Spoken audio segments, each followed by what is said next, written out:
Bonjour Éric Zemmour, Bonjour Laurence président Farrell. de Reconquête. Bienvenue dans la matinale de CNews. Troisième journée de mobilisation samedi contre la réforme des retraites. 963 000 manifestants dans la rue, ça fait beaucoup, un peu moins que la semaine d'avant, mais c'est évidemment important. Le mouvement s'installe dans la durée avec un risque de radicalisation face à un gouvernement qui reste sourd aux demandes, avec des oppositions caricaturales et une opinion qui est désormais braquée. Quelle est la voie de sortie ? Écoutez, on voit bien, je pense qu'il faut maintenant aller le plus vite possible, en finir. La voter La voter, moi je trouve, je suis effaré, je vais vous dire que les gens manifestent, ils ont le droit, et en plus, évidemment, et en plus, c'est assez classique.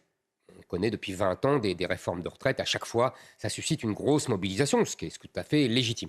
Maintenant, en revanche, le spectacle à l'Assemblée me sidère, m'effare. On espèce une course à l'échalote de la gauchisation. On a l'impression que la NUPES donne le là et que tout le monde court après.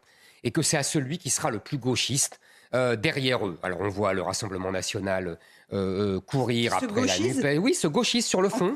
Sur le fond, tout simplement, vous voyez bien, ils sont tous contre la réforme. Ils sont tous à hurler contre la réforme en disant que c'est un scandale, qu'on enlève des années de vie aux gens.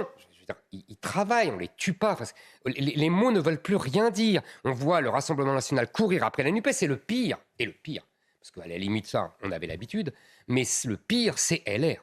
Qui court après la NUPES ? Mais alors là, ça me sidère, vous avez remarqué. LR est devenu, comme les partis centristes jadis, mais c'est légitime, une espèce de corbeille, de grenouille, où chacun veut se faire entendre son nom, où les gens... on a oublié, tous ces gens-là font semblant d'oublier que lors des 2 dernières présidentielles, les candidats de LR, François Fillon, Valérie Pécresse, défendaient la retraite à 65 ans. Et eux, ils sont là à demander toujours plus de concessions au gouvernement et à critiquer ce gouvernement. Éric Ciotti est très clair. Il a dit qu'il voterait la réforme. Oui, Éric Ciotti. Avec les valeurs des LR. A priori, c'est le président des LR. Éric Ciotti. Oui, mais il n'est pas suivi. Vous avez vu ? Il y a une vingtaine de députés dont le vote est encore... Oui, mais son vice-président lui-même, M. Pradier, le critique toute la journée. Enfin, c'est n'importe quoi. Moi, je dis vraiment aux électeurs de LR, s'ils veulent défendre non seulement la France contre le grand remplacement, mais aussi la valeur du travail, de rigueur budgétaire, économique, etc., leur place est chez Reconquête. LR, vraiment, n'a plus de raison d'être. C'est un parti sans queue ni tête. C'est impressionnant. On ne sait plus où ils habitent. Et vraiment, je pense que c'est triste de voir ce parti de ce qu'il est devenu. Mais à l'Assemblée, s'il n'y a pas d'élu Reconquête, comme vous le savez... Bien sûr, je le sais. Donc voilà, il n'y a pas beaucoup d'autres choix pour ceux qui veulent voter cette réforme. LR va voter la réforme et va donc servir de force d'appoint. Si j'ai bien compris, des députés LR vont voter cette réforme. On va voir combien, puisque chacun maintenant a son point de vue chez LR. D'accord. Un petit mot du Rassemblement national. Vous dites qu'il court après la gauche, mais Marine Le Pen défendait déjà cette position pendant... Ah, mais vous avez raison, ça fait... Pendant la présidentielle d'avant, même si la position est un peu... Mais variée. vous avez raison, elle n'a pas changé d'avis. Ça fait longtemps qu'elle court après la gauche. Vous avez raison. Elle est cohérente sur la réforme des retraites, Marine Le Pen. Elle est cohérente sur sa position. Elle n'est pas cohérente sur la vision économique, mais elle est cohérente, oui, sur sa position. Ça fait longtemps qu'elle court après la gauche sur tous les thèmes sociaux et économiques. Ça, vous avez tout à fait raison. Donc, c'est pour ça que j'ai insisté sur LR, parce que là, LR, c'est un changement radical de pied. Mais vous évoquiez l'Assemblée nationale, le triste spectacle, notamment organisé par la NUPES et LFI. Au final, est-ce que ce n'est pas Marine Le Pen qui rafle la mise ? Moi, je ne trouve pas. C'est la mode de dire ça parmi les journalistes. Moi, je ne trouve pas. C'est pas parce qu'on met une cravate qu'on est sérieux sur le plan économique. Moi, ce qui me frappe, c'est que tous ces gens ne font que suivre les sondages. Là, la politique, ce n'est pas suivre des sondages. C'est pas parce que, effectivement, je lis que près de 70% des Français sont hostiles à cette réforme. Très bien. Qu'il faut absolument dire que c'est une catastrophe. Moi, je dis qu'on ne peut pas... J'avais dit pendant la présidentielle, j'avais dit que je proposais d'augmenter les limites à 64 ans. Ça me paraissait une mesure juste. Vous savez, dans toute l'Europe, on est entre 65 et 67 ans. On commerce avec eux, on échange avec eux. Donc, on est en concurrence avec eux. Donc, en vérité, on ne peut pas ne pas les suivre. Et on ne peut pas s'aligner sur le régime européen. En plus, vous savez, 2 chiffres, vous allez comprendre. Quand, en 1981, François Mitterrand instaure la retraite à 60 ans.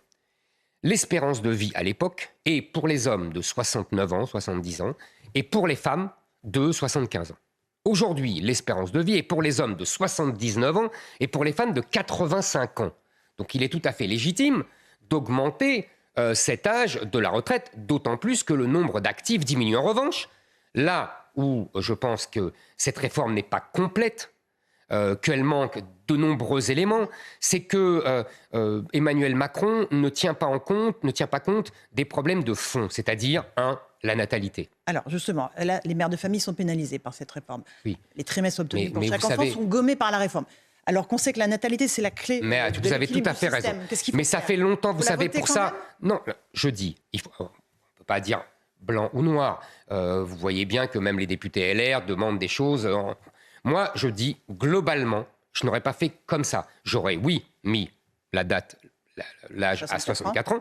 J'aurais dit aussi, puisque on l'a pris chez moi, la question de l'index senior, vous savez, qui oblige les entreprises à ne pas renvoyer des gens à partir de 55 ans, parce que si c'est pour retarder l'âge de la retraite et qu'ils soient au chômage, je ne vois pas l'intérêt.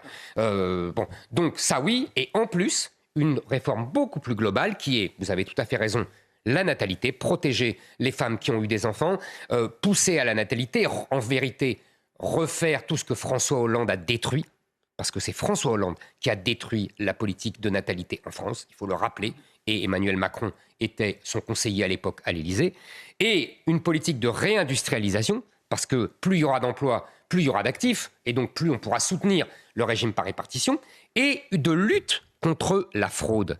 Le lutte contre la fraude, parce qu'aujourd'hui, vous avez, je crois que c'est la Cour des comptes, qui dit qu'on a 8,5 milliards de fraude aux retraites qu'on paye à l'étranger, où les gens sont morts, où les gens n'existent pas, etc. Je veux dire, le gouvernement doit avoir une politique globale. En tout cas, moi, c'est comme ça que j'aurais agi. Un tout petit mot de l'index des seniors, que vous y êtes favorable, mais c'est plutôt coercitif qu'incitatif. Est-ce qu'il ne vaut pas mieux accorder des baisses de charges salariales pour les entreprises qui emploient et embauchent des seniors ? Alors, je vais vous dire, j'ai vu que le patron de la CGPME proposait cela, M. Asselin, et je pense que c'est une très bonne idée. Moi, je suis de toute façon globalement pour toute baisse de charges sociales, parce que j'estime que c'est une plaie française, mais pour cela, il faut réduire les dépenses sociales.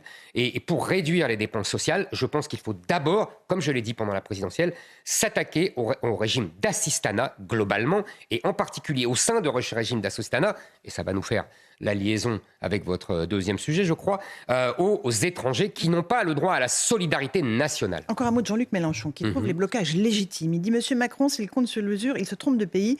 Sa manière d'agir est une incitation à la violence. » Est-ce qu'on va vers une France bloquée ? Une France à l'arrêt au mois de mars ? Je ne sais pas, ça je ne peux pas vous dire, je ne peux pas prédire, ça est déjà arrivé. Mais c'est une incitation à la violence qu'a fait Emmanuel Macron ? Non, je ne trouve pas. Emmanuel Macron a été élu. Il est quand même bizarre que des gens qui aient voté pour lui fassent semblant de ne pas savoir qu'il avait annoncé la retraite à 65 ans. Ou alors la campagne présidentielle ne sert à rien. Voilà. Mais à part ça, je pense que, vous savez, en vérité, il faut bien voir ce qu'il y a derrière. C'est qu'aujourd'hui, nous avons une dette énorme de 3 000 milliards d'euros. En partie à cause d'Emmanuel Macron d'ailleurs, mais pas seulement.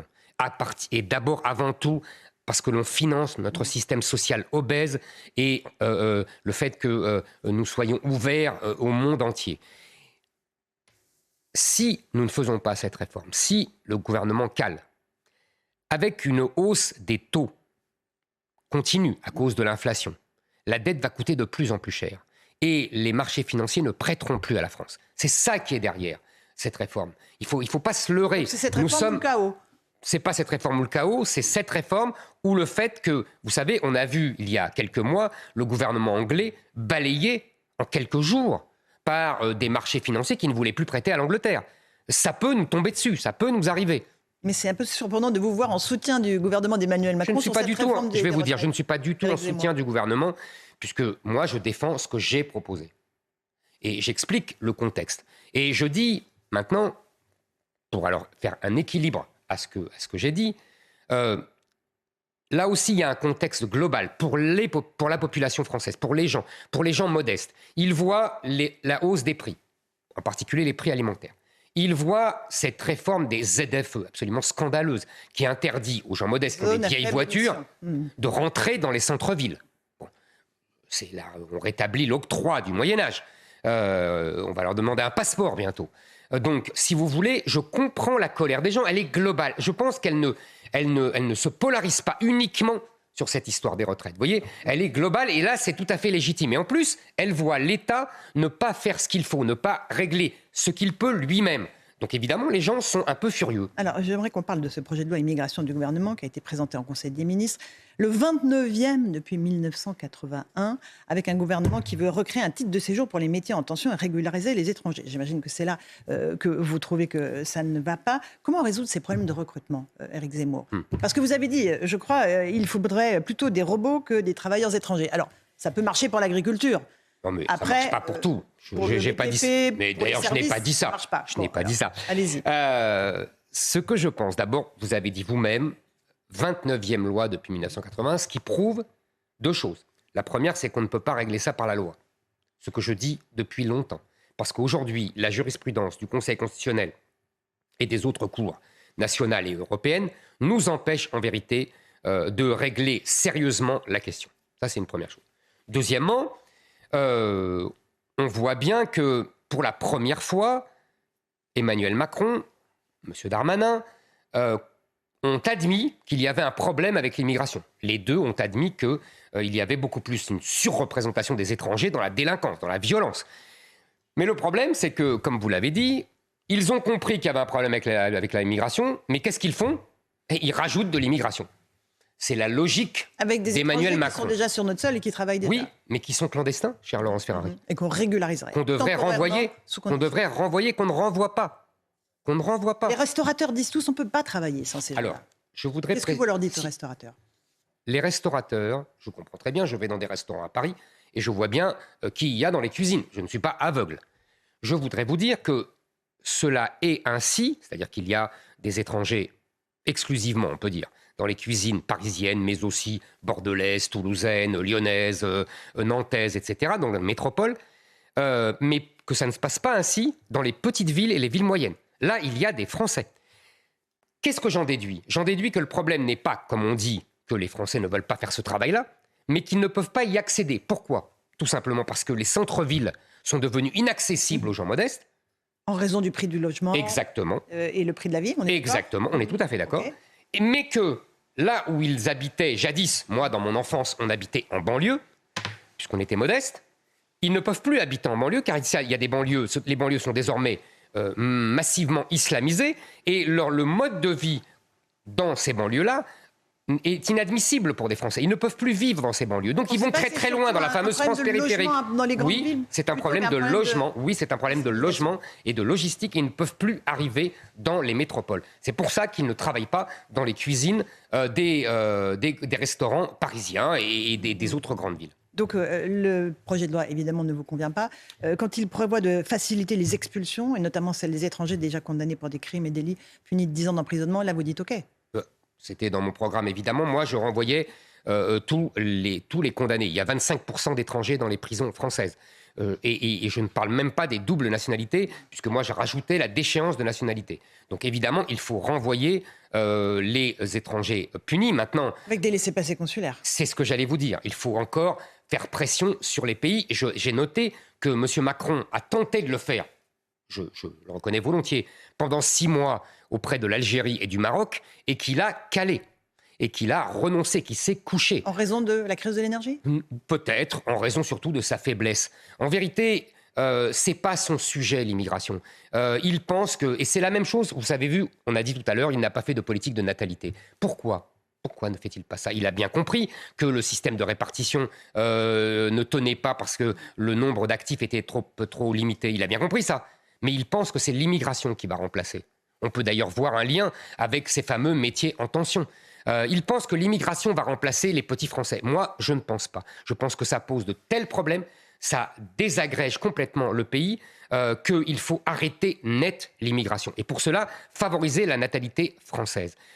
Lui, non. Il pense finalement qu'il est bon, qu'un homme vaut un homme, présupposé humaniste que l'on a tous, mais qui évidemment, mais qui en vérité oublie qu'un homme n'est pas seulement un consommateur sur pattes.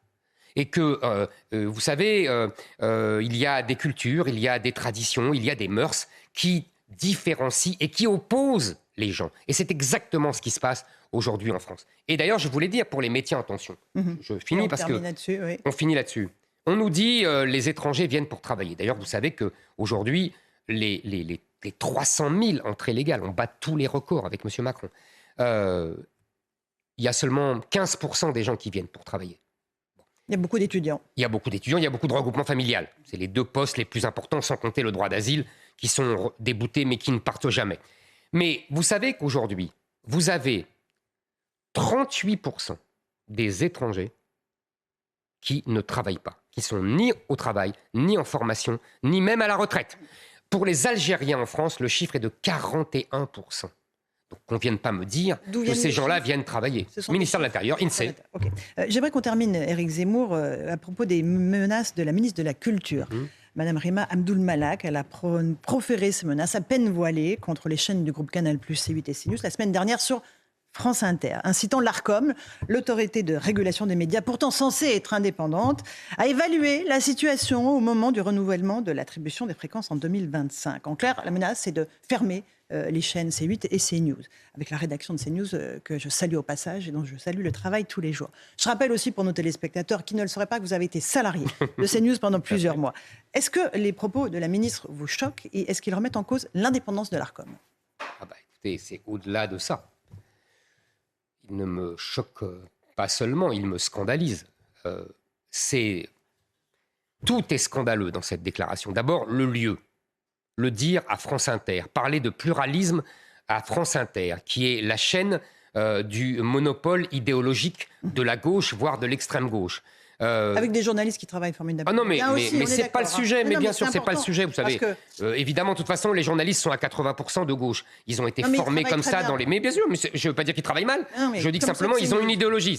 Il y a le travail et l'idéologie. Moi, je ne conteste pas leur travail. Vous savez, j'ai été journaliste pendant plus de 30 ans, donc je les ai vus. C'était déjà le cas à mon époque. Deuxièmement, donc, vous voyez, déjà c'est choquant. Deuxièmement, dire que les chaînes du groupe Bolloré menacent le pluralisme, alors que vous ne pouvez pas ouvrir un poste de télévision, vous ne pouvez pas marcher dans la rue avec la publicité, vous ne pouvez pas aller voir un film, vous ne pouvez pas aller à l'école sans que vous subissiez l'idéologie et la propagande de la gauche. En permanence, nous sommes de l'enfance à la mort, à tous les stades de la vie. Dès qu'on veut se distraire, on subit la propagande de la gauche. Nous dire que CNews et C8 menacent le pluralisme, c'est une plaisanterie. Et par ailleurs, je croyais que l'Arcom, ancien CSA, était là pour garantir la liberté d'expression. J'ai souvenir, moi, quand j'étais sur CNews, vous avez eu la gentillesse de le rappeler, que déjà, il avait du mal à garantir cette liberté et qu'il avait plutôt tendance à vouloir choisir la bonne idéologie de la mauvaise. Moi, je ne vois pas pourquoi un groupe... Vous faites allusion à des propos pour lesquels vous avez été... Absolument. Je ne vois pas pourquoi un aéropage de gens...